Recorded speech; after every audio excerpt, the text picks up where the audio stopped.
Looks like we're live, Ali. So welcome everyone to Ben's Business Podcast.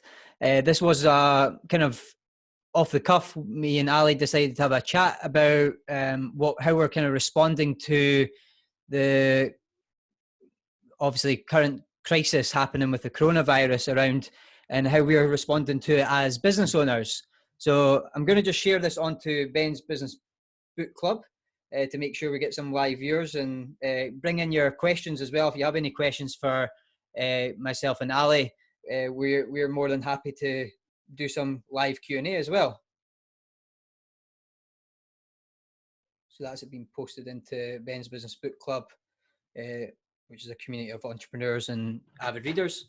So me and Ali have known each other just through working away in our own businesses for a good couple of years. We've had a couple of phone calls, and I decided to reach out to Ali because I'd seen a lot of his content through his own Facebook group. Is it the Hustle Club? Is that right? Yep, the Hustle Club, yep. Through his coaching business, Steadfast Coaching. And I've been keeping up to date with what Ali's been posting. He's got a great mindset. His actual practice is just up the road from me at the Strive Therapy Hub in Kirkcaldy. And I really enjoy everything you have to say, Ali. The mindset of really being prepared for things like this happening before they happen. And this is what I think you and I have done pretty well up to now, is we've been in that sort of having that discipline to stay focused on our visions and to push ourselves out of our comfort zone when things are comfortable. So now that the time when things are uncomfortable, we're semi-ready, let's say. And I feel like you've really raised your game since all of this has happened. Being on Facebook Lives, Instagram Lives, very often helping business owners and sharing with people how you're responding to this and how other business owners can respond to this. So this is why I kind of reached out to Ali. I thought that it was quite refreshing to see, rather than some business owners panicking about the whole situation and maybe tuning into the news too much and being really caught up in it all. And for what I've seen in you, Ali, is just that you've not allowed yourself to get caught up in all that, and you're going to look after your business and what you've got as best as you can in this economy. So welcome. Thank you very much. I appreciate it. Yeah, it was good to have a catch up the other day, and then that's one of the things I like about this time. It's that we went, let's just do a Facebook Live together, and we've talked about so much interesting stuff. So let's just have another chat, and all that interesting stuff, people can leverage the value of exactly. that. So, yeah, exactly. Thanks for having me, and thanks for the interest. Yeah. So I guess like what we were chatting about yesterday was this idea of how we are feeling a wee bit, how we feel prepared in some way. No one can be prepared for this, obviously, but how can business owners, and this is more of a question, so how do you find business owners can react to this happening to us right now as small business owners? Yeah, and it's a good question. It's the question that we're all asking, like, what the hell am I supposed to do? Yeah. They're unprecedented times. And so I think everybody's looking for that element of guidance or leadership or a sense of certainty about how to move forward.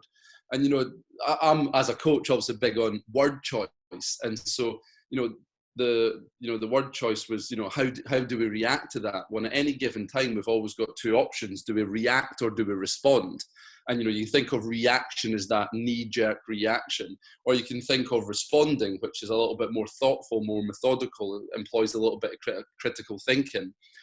And so, okay. And so from a practical level, especially first and foremost, then you're saying, okay, well, how do I keep the wheels on my business moving? Can I still make sales? And, I've got a lot of business coaching clients that can still make sales, and they are. And then some businesses that have understandably just had to shut down. And so you've really got kind of two ports of call just now. I'll take a step back from that, because you've got two options just now. You can go into panic mode and freak out and stress out and complain, blame, or be the victim, and that would be completely understandable. Or you can say, well, I'm going to step up and I'm going to be a leader and I'm going to respond effectively and I'm going to share and I'm going to help people, support people, add value, and that sort of stuff. So there's two camps there. One's reacting, one's responding. Mm-hmm. And specifically the camp that are looking to respond as effectively as possible, they're basically saying, I've got two options. I either make sales no matter what, so I'm keeping the wheels on my sales machine moving, or if you're in a business that has absolutely shut down because it has to, then you're all about brand, and it's about brand, community, helping, supporting people, that sort of stuff, so that when things pick up again, you've nurtured your community, you've been there, you've supported them, you've helped them, you've been a leader, and when people are starting to spend money again, they're like, you know what, I'm going to work with that person because they were there with me every step of the way. So you're either making sales or building brand if we're within business, is what I think. Yeah, that's a good point. So you're either, you can make sales, build your brand, and that's the positive response, let's say, and the alternative is panic and stress out and not really get very far, because you can't do much when you're stressed or anxious or stressed, and trying to do sort of rational things that are going to progress your business. You can't do them at the same time. So it's just calming down and thinking about that strategy of what you can do in your control. And that's where my mindset's been going a lot, is what can I control? Because I can't control what's going to happen in the next few months.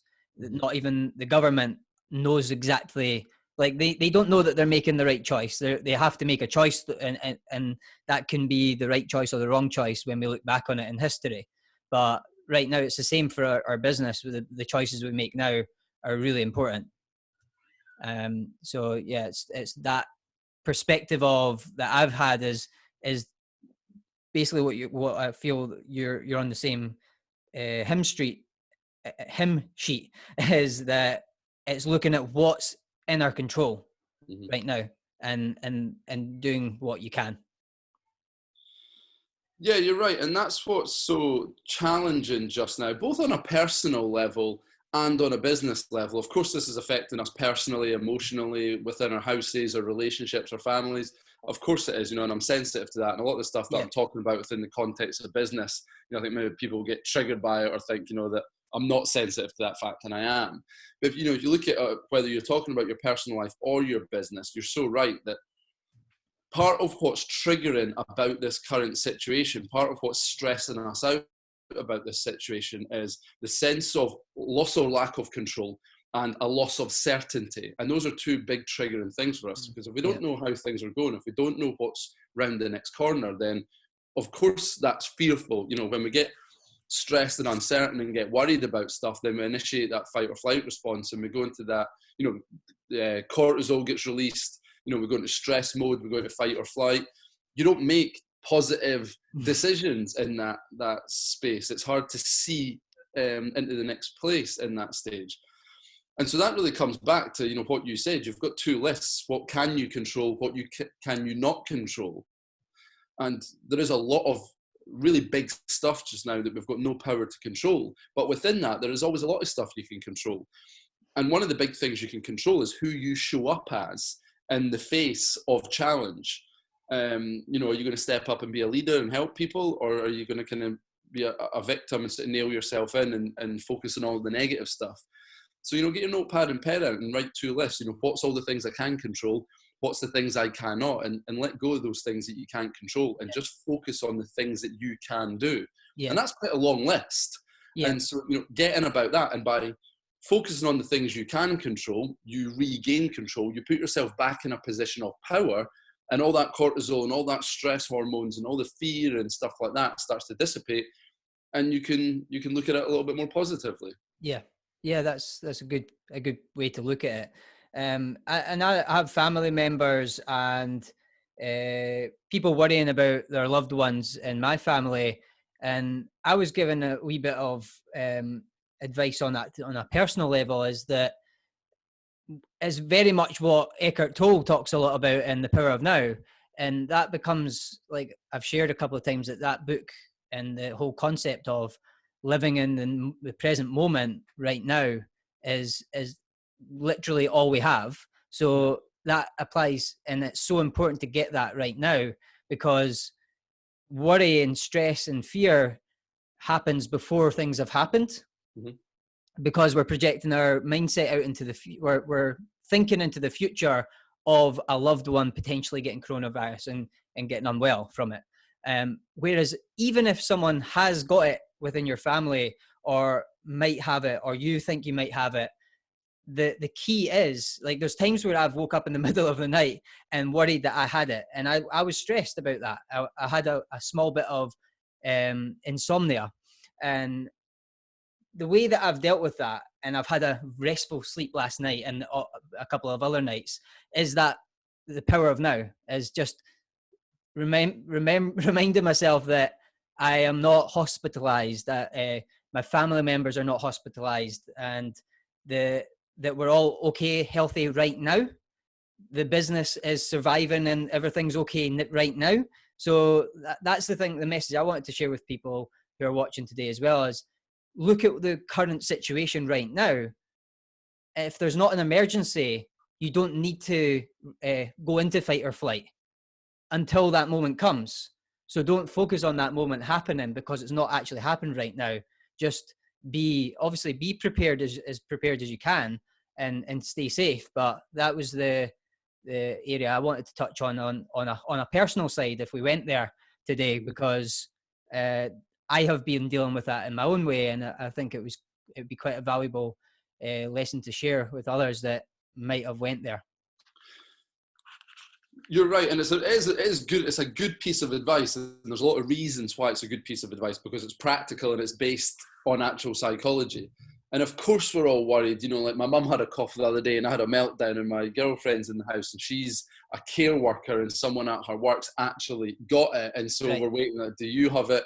And of course, it's scary stuff. And so, you know, sometimes, and this is interesting, because sometimes fear and concern is the appropriate response to a situation. Yeah. However, you have to balance that with understanding that we very often suffer more in imagination than we do in reality. Yeah. And that is a direct Eckhart Tolle quote, is that we suffer more in imagination than we do in reality. And so if anybody's watching this and not read The Power of Now, get in about it, because I think we both agree on this, it's probably one of the most important books that we've got in general, but I think just really relevant to us as a people. And, you know, that whole timeline of thought is so important. And actually, this is important for personal mental health reasons, but also for there we go. Yeah, amazing book. Get that in your life.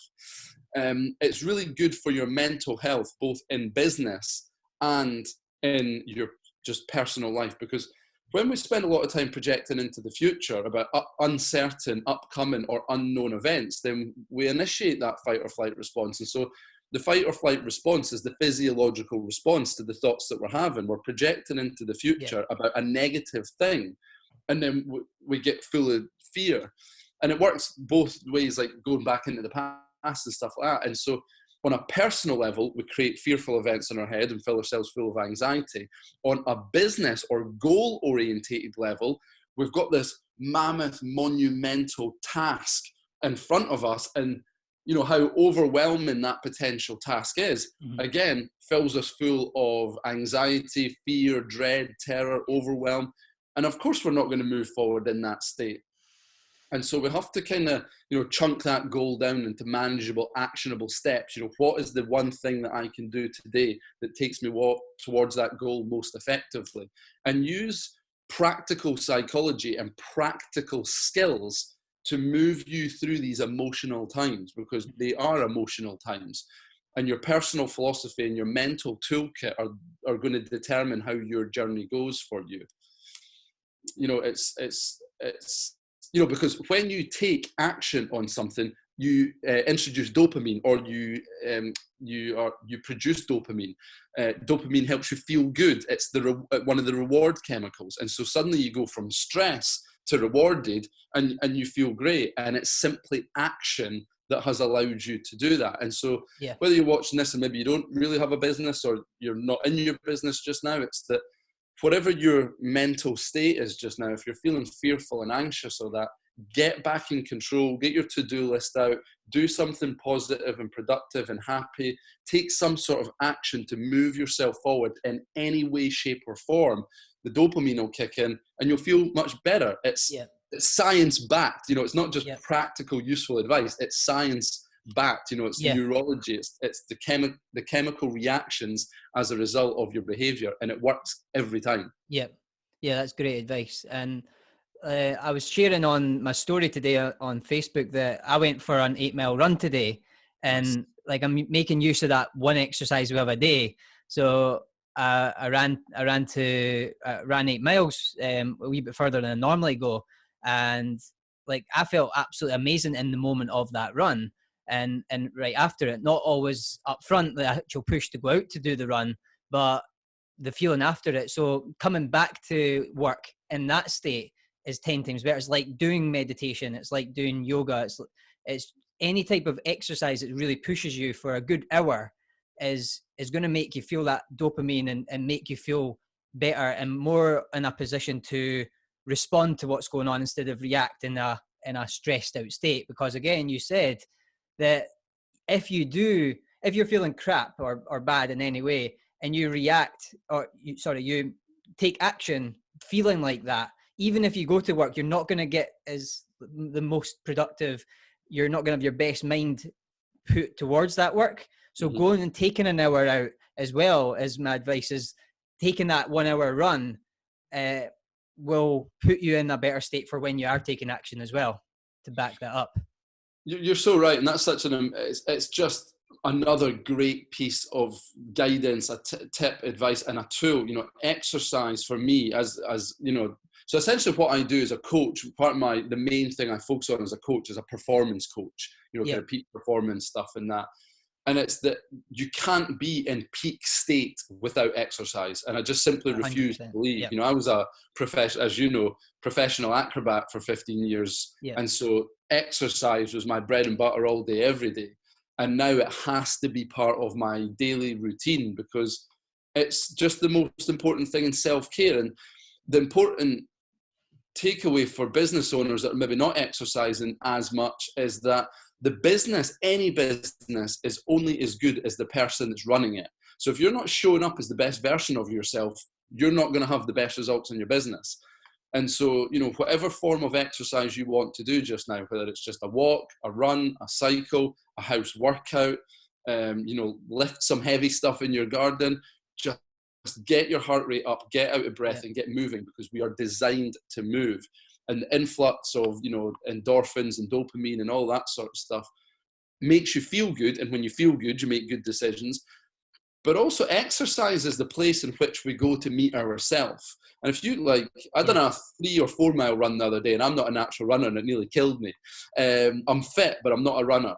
And, you know, so I had to kind of actually push on a couple of the hills to be like, all right, you know, keep going. So exercise is a place where you go to meet yourself because it's difficult, it's uncomfortable, it's painful, it's challenging, and all your system's saying stop. And you're like, no, I'm going to keep going. And it's the same in business. Every bit of resistance, the hurdle, the barrier, the fear, the doubt, the negativity, the coronavirus is telling you to stop. And it's always easy to stop. It's harder to keep going. And if you can exercise and work out, you build a level of tenacity within yourself, an inner resolve, a mental strength. You're mentally and emotionally fit as well as physically fit. Yeah. And it's just so important, especially during this time. Protect your mental health, protect your business. Exercise your right to exercise at this time. Yeah, so much more than ever. I've been for more runs than I've ever been in the last few weeks because for the mental health side of things and for my business, so I can stay productive when I need to be most productive right now, and stick to our rule of no days off. No days off. Yeah, tell the people what our no days off rule is. So I don't know if you created the hashtag no days off, but you might find some posts on there. But I've been sending Ali a couple of selfies with me at the desk on like Sunday morning, Saturday morning, working and reminding Ali not to take any days off. The reason we're not taking any days off is because, as you've said, that we're doing whatever we can in the toughest time and potentially our lifetime to run a business. When we look back after all this is over, that we put in 100% of ourselves to protect our business, to keep our business afloat, and we did everything in our might to keep everything going. So I hope I've defined your no days off rule well there. Yeah, no, exactly, spot on. And, you know, like any rule, it's your interpretation of the rule, but it's totally spot on, yeah. So no days off came around, you know, on a Saturday night or a Sunday night, you know, and we're still sat at our laptops hustling. And it's just that, it's that principle that when things are so uncertain, when things are so challenging like this, it's that principle of no days off, which really means I am not going to take a single day off until we get out of this. Yeah. So that I just simply refuse to let my business stop working. And it's that philosophy of you know, no matter what, whatever it takes, stop at nothing. It's that the reality is that this might grind the business to a halt. This might, you know, not put me out of business, but completely stop my income. Yeah. And so will we achieve that or not? Actually, it's not really that important if we do. Obviously, we want to, and it would be much better if we keep the wheels turning on our business. But the no days off thing and no matter what and stop at nothing and whatever it takes philosophy is more there to nurture that inner resolve. And so that if this fails, if this doesn't work, I can close my laptop and I can put my head on the pillow at the end of the day and say, I've done everything I possibly could, and I can shut that laptop with total certainty, with total peace. Because, and let's get into this next part in a bit more detail, is I've been really shocked, interested, worried, concerned, amazed how many business owners have just in such early days walked away from their business. Mind blown completely. Especially business owners that are in a position to still offer value and service and probably still work online, and they've just went, oh no, I can't do anything. Right. And to me, it violates everything that I'm about, all of my core values. And that's not a judgmental thing. And I'll let you jump in on this, but for me, it is a real eye-opener on the two different types of business owners, the people that are kind of just doing stuff to make a bit of cash, and the people that love the dirt of what they do. Because I'm going to be talking about this stuff. I'm going to be doing this stuff, whether somebody's paying me to or not. You know, we're doing this, nobody's paying us, nobody's asking us, because we love the process of what we do. And it's really kind of highlighted to me that there's maybe not a lot of people in love with what they're doing because it was so easy for them to stop doing it. And I think they're really going to pay the price of that during this and after this. So jump into that. And, you know, what are your thoughts on what you've seen around that? Yeah, I think you've had a wider perspective. Maybe you've seen more of that than I have, but I can see why that possibly or probably is happening right now. And it reminds me of what Steve Jobs said that in quite a famous speech. He was talking about how you must love and have passion for what you do, because things in business gets really tough. And this moment more than ever is going to be the toughest time for everyone. And I've been in a business I didn't love before. And in my 9-10 years, I've tried different things at the side, and those things failed because some problems came along that were pretty big. They seemed like disasters at the time. And instead of, I had to challenge myself when other businesses were going quite well, businesses I was more passionate about as well. This small business that I was building on the side, purely for the money, was a great business idea, but it was a suggestion from my dad. And my dad seen like how great an idea it was. And it was, I could see all the money to be made on it. So I went for it, and I still continue doing my other business. But what happened was that crumbled when a disaster came because it wasn't injected with the passion. So I think the passion has to be, you have to be 100% happy in your business for when these things come along, or you'll walk away like these other business owners have done. And like what I did with that. So I can relate to the business owners that are doing that, because you just think when it's a business you've been struggling with anyway, and then another blow comes, you're like, whatever, it's not worth wasting your life on something you hate. So, like I said, Steve Jobs repeated that, and I've experienced that for myself. So I can actually relate to that quite deeply. And it took a while to let go of that. But when I really realized that this is not my passion and this problem is not worth it, I was able to let go eventually. So yeah, I think you're spot on. That the fact that you would be doing it even when you're not being paid, that shows the real life's purpose of what you should be doing. And if you can get paid for that as well, that's a double win. Yeah, and it's there's a whole other spin-off on that as well. I'm sure you've got lots of lessons for other business owners about chasing things that you're not actually in love with, and that might be shiny object syndrome. It might be prioritizing money over purpose. I'm sure you've got a lot of lessons, a lot of wisdom to offer people. Because I was on an online course forum today, and I see this question asked quite a lot, and it's what do you guys do to figure out what your course should be about? And I just kind of thought, it's great that you want to do a course, but you're trying to ask other people about how they decided what their course should be about. And I'm like, if you can't answer that question, you need to go away and ask some other questions, because it should probably cross an intersection between what do you love doing and what are you most knowledgeable, skilled and experienced at doing, rather than how can I just build an online course and make money from it. And if that works for people, great, and if that's what you do, there's no judgment there. But for me, it just doesn't seem like a really powerful or sustainable way of building a business. Like I said, this business that I set up did work. It worked and made me a lot of money. Mm-hmm. But when there was a disaster or a big problem, it crumbled very fast. And that's what we're seeing now. You're very right. And I think that's a really good example of you have to have a goal that is so meaningful and fulfilling to you that it's worth the pain of the process. Yes.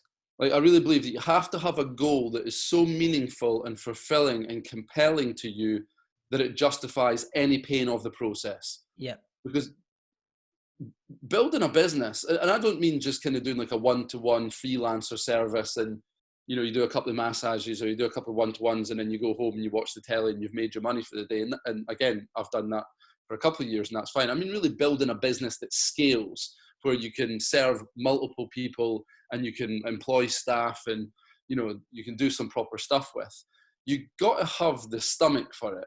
There's a lot of uncertainty. There's a lot of challenge. There's a lot of setbacks, a lot of stuff that doesn't work. And you need, I think it's a certain personality type. Mm-hmm. You need to be super comfortable being uncomfortable, and you need to find, you almost need to be able to find comfort in chaos.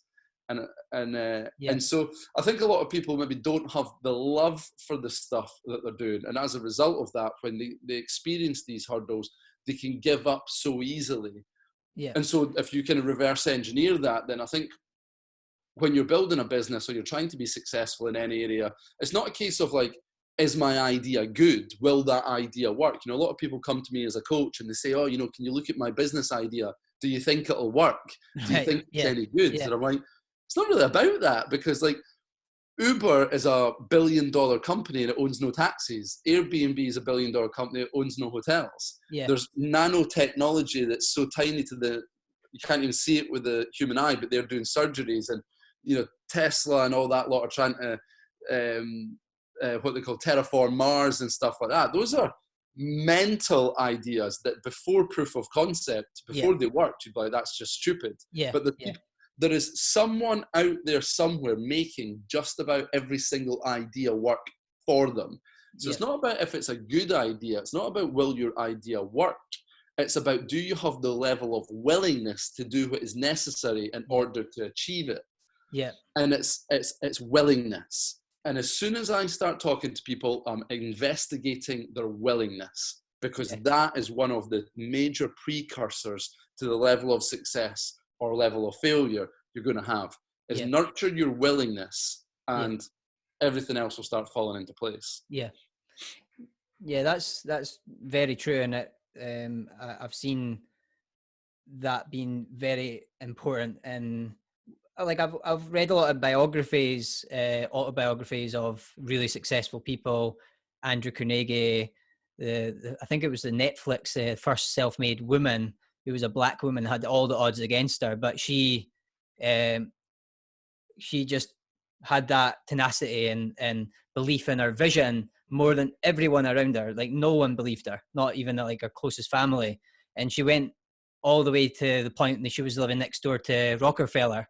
And that's a great example of that you have to have such belief and passion for the thing that you're doing, with all the hate and the challenges that come along to still keep going. But anyway, with people who are struggling, they're thinking about closing doors, or they're challenged. What kind of advice could you give them on how to respond right now in the most productive way?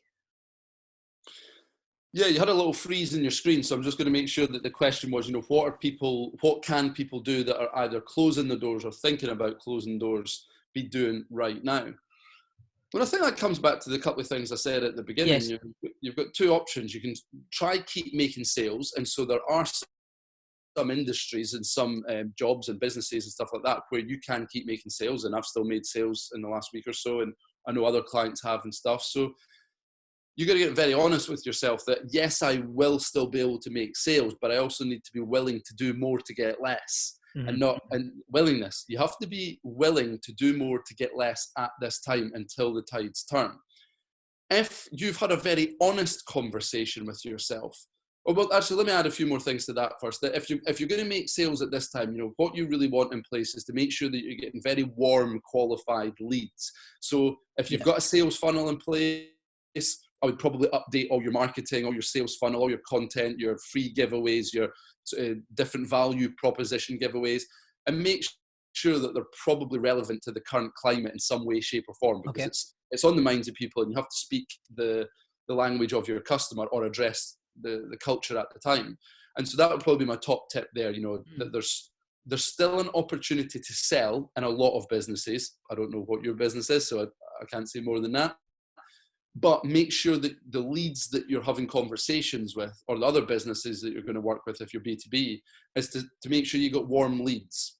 And so one of the best ways you can do that is to make sure that all your marketing, all your sales copy, all your funnels are just really relevant and valuable and meaningful and important and solve problems for the people that you're trying to work with and engage with.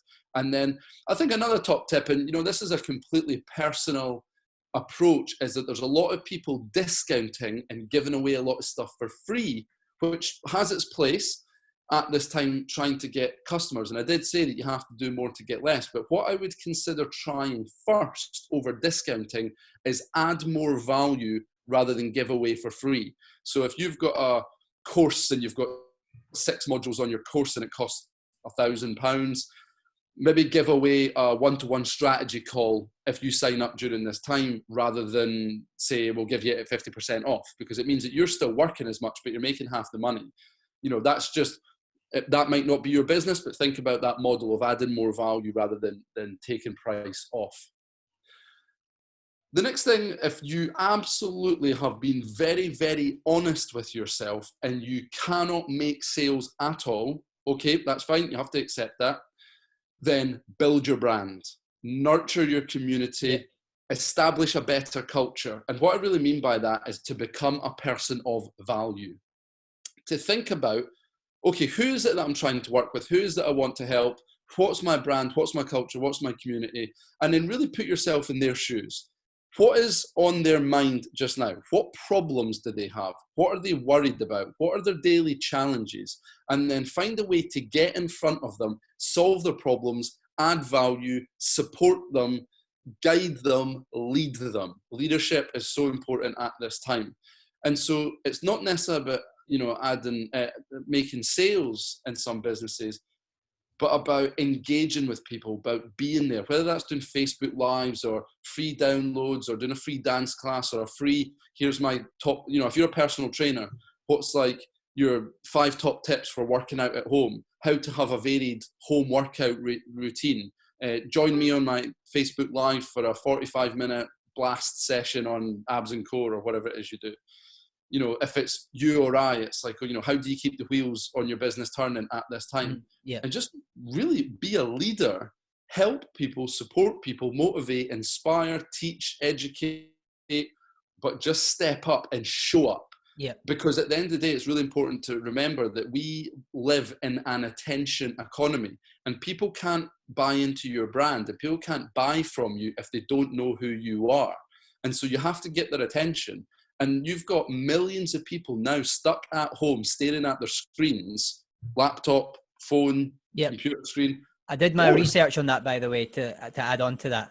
Nice, keen for that. And so people do want entertained, people do want inspired, people want that element of connection. And so they're going to watch live videos, they're going to watch more Instagram TVs and Facebook Lives and stuff. The next and last thing I'll add to that and let you jump in is that if this goes on for any prolonged period of time, there is a scarcity mindset that, oh, nobody's got any money, nobody's buying. The government have stepped up and said that they're going to give people 80% of their salary up to the sum of $2,500 a month, but they don't have to go to work. So they're not going to work, they're at home bored all day, and they've got $2,500 a month pre-tax going into their account. There will be people that are highly leveraged that need that money to stay afloat, but there'll also be people that aren't that highly leveraged. What do you think they're going to do with all that money? Yes, they'll save some because they're a little bit worried about the government will stop it. But some people will be willing to spend out of boredom or needing to treat themselves. My girlfriend was buying stuff online yesterday. Not a lot of stuff, just little bits and bobs. You know, she got paid. I'm just going to buy this. I was like, yeah, knock yourself out. So there's no judgment there. But it's like, people will still buy stuff online. And so if you've got an opportunity to work with people online, if you can create something online, there is opportunity there. You just have to have that no matter what mindset. So that's, you know, that's my top tips on that. Brilliant little speech there, by the way. There's a lot in all of what you've said today in general. And that, as I do take notes, to back up your point about there's more people on screen, that's very obvious to everyone. Like, if you just think about your own consumption, if you have been a social media consumer, or even like consuming the news more. I've consumed the news more than I ever do. I genuinely don't watch the news that much at all. I tend to self-educate and go and search for things on Google and find what I need to know, like, just in time. But the news has been like keeping me up to date with that.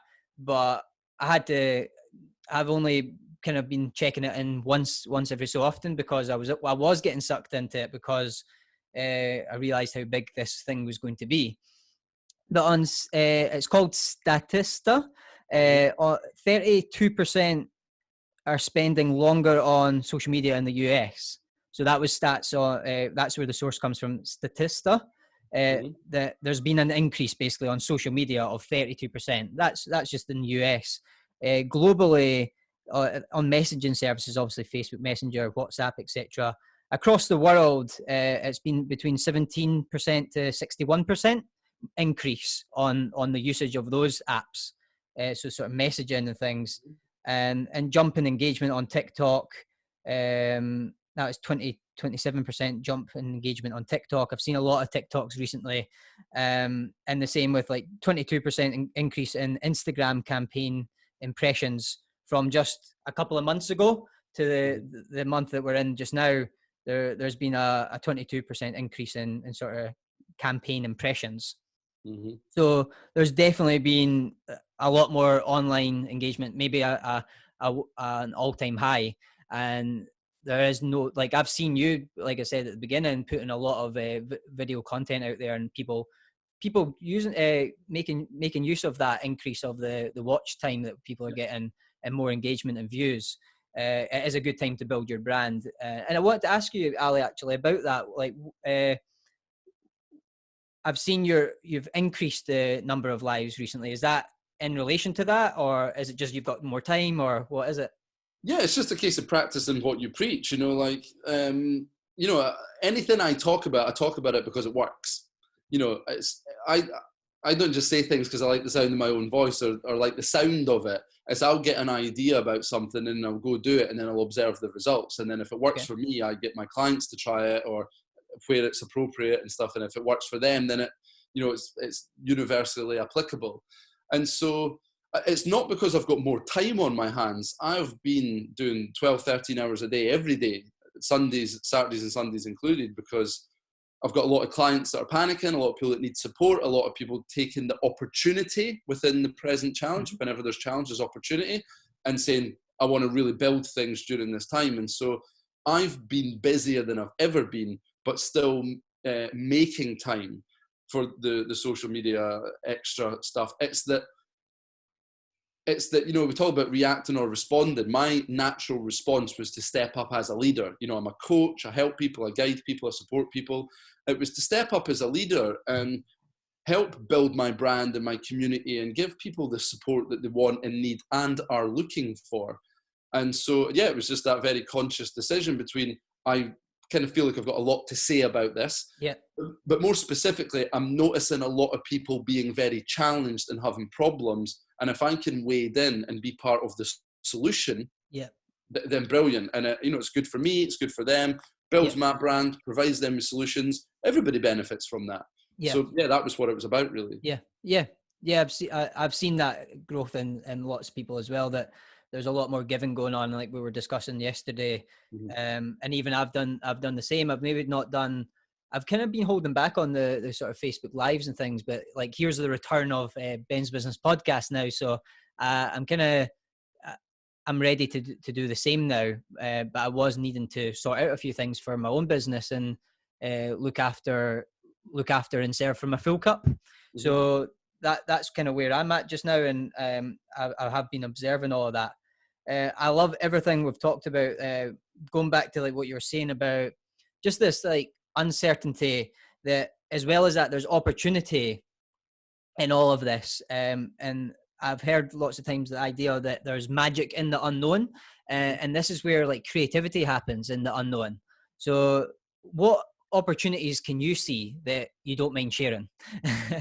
Yeah, all I see is opportunity. I've got a superpower, but also a bit of an illness, that all I see is opportunity everywhere I go. And that's not a natural trait, it's a cultivated one, because I used to be quite negative and cynical. And part of my skill set as a coach is seeing, that every challenge is an opportunity in disguise.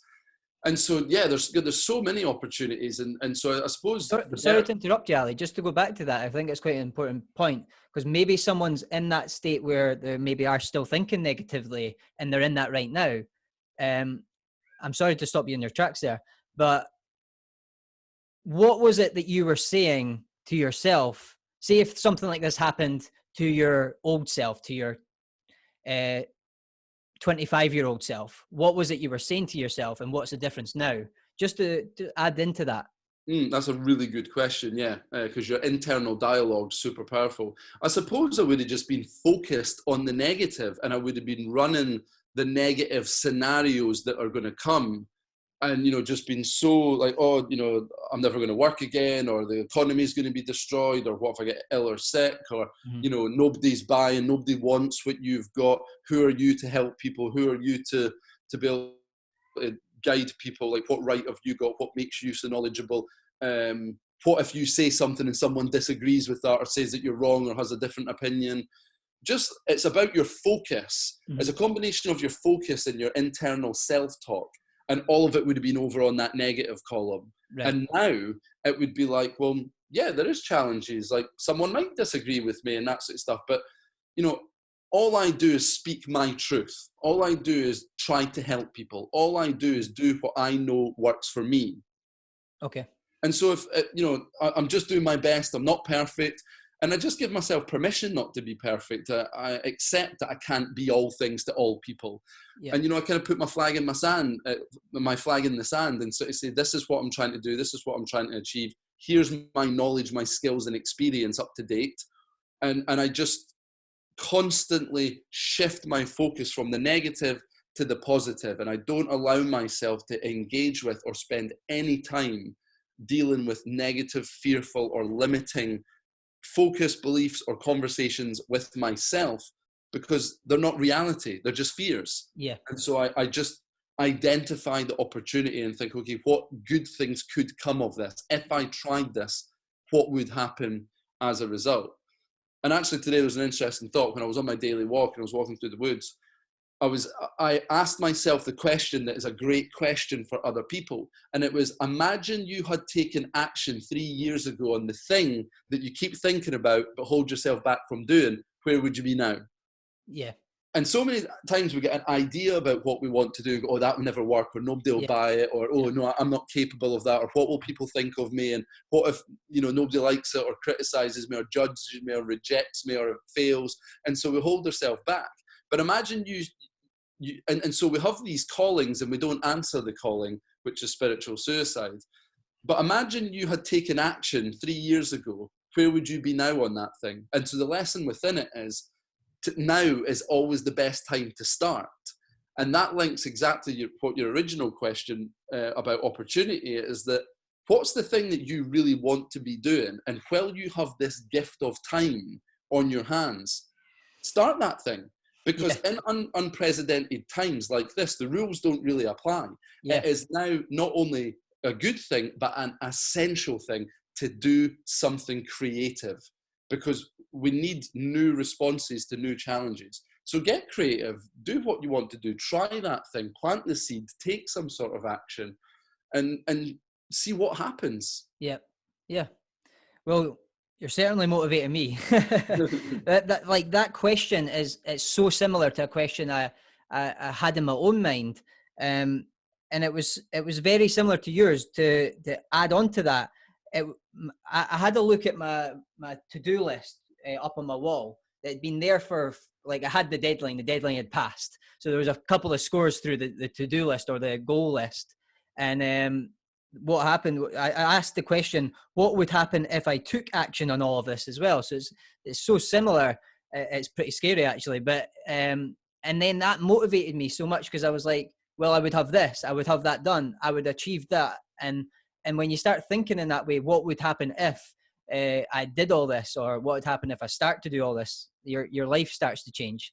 So it's leaving that up on the wall. I know that we're running out of time, because we're both got to go at 3 p.m. So I've really enjoyed everything you've had to say. I would love everyone's feedback on this. If you do have any questions, leave it in the comment section below, and we'll be happy to come back and answer it for you all. I just like the idea that you're presenting of being a leader and stepping up right now, rather than and seeing abundance, and just seeing that it's not over, that there's so much more that we're capable of, and we're able to deal with. We were born to deal with this situation. It's nature. So yeah, thanks for coming on. I've had a really good conversation, and I've learned a lot, and I'm pumped, to be honest. So I hope everyone else is. Nice one. Thank you for having me. I've been saying all since last week to other business owners, find people to talk to and have good conversations. Yeah. There's so many benefits of it. And you're right. Focus on abundance mindset, not scarcity mindset. Yeah. Step up and be a leader. And a leader's not about being better than anyone. It's simply about, helping and adding as much value as you can. And here's the interesting thing, the analogy that I love, is being a leader is a bit like being a lighthouse. And a lighthouse shines its light for the boats that needs it. But if a boat doesn't need it, it doesn't stop shining its light. Yeah. Similarly, a lighthouse doesn't go running around all over the ocean to find boats to shine its lights to. It sits on its rock and it shines its light proudly. And if you want it, you take it. If you don't, that's fine, but it doesn't stop shining its light. Yeah. And so I'll leave you with that thought, that analogy. But thanks very much for having me on. That's a great analogy. And it just shows that, like, I have the same thinking, that I'm always here to help if anyone needs me. And I can see that's what you're born with, that gift as well, that you are here. You're literally here to serve other people. So it's great to see that.